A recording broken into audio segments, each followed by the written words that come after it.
আমি কাদের সাথে এসছি আমি জানি না ভাই। আমি এরা বাঁকুড়ার রাস্তা দিয়ে যাবো, বাঁকুড়া দেখতে দেখতে যাবো, এত সুন্দর সামনে রাস্তা, এই ঢপের চপগুলো বসে ভাঁড় বকে যাচ্ছে, কেউ 2 টাকার পেট্রোল, কেউ কাজু বাদামের গাছ দেখতে পাচ্ছে, ঠিক আছে, মানে লেভেলের গল্প। একজন তো সকালবেলা এমন গল্প শুনে দিলে আমার হাত জমে গেছে পরশু দিনের, ঠিক আছে, মানে গল্পের কোনো ছিঁড়ি ছদ্দ নাই, যা খুশি বলে যাচ্ছে।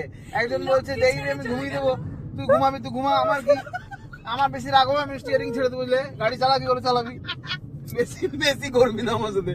দেখ রাস্তাটা চলে গেল, লে এবার ট্রাকের পিছনে ছবি তুল।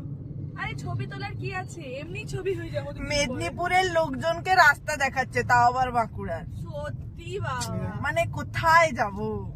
কোথায় ঘর যাচ্ছ? গুগল ম্যাপটা বন্ধ করে দিচ্ছি, তুই নিজে রাস্তা দেখে দেখে নিয়ে চল আমাকে। আর যদি ভুলভাল রাস্তায় গেছিস, যত তেল খরচা হবে তুই দিবি। এমনিও অলরেডি আমরা ভুল রাস্তা থেকে ঘুরে এসেছি, সেটা আবার একজনের ভুল, নিজের ভুল জীবনে মানুষ স্বীকার করে না। তাও আবার সিগন্যাল দেখে না লোকজনে। মানে আমরা যে কি করে যে এসছি আজকে ভগবান জানে। জীবন হাতে নিয়ে আমরা এসেছি, জীবন হাতে নিয়ে।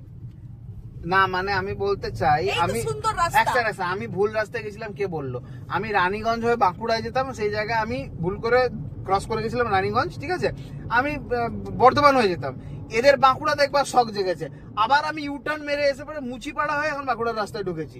শখ তোদের জেগেছে আর ভুল আমি করছি, রাস্তাটা দেখা। এত সুন্দর ছিলাম, কি সুন্দর মেদিনীপুরের রাস্তা।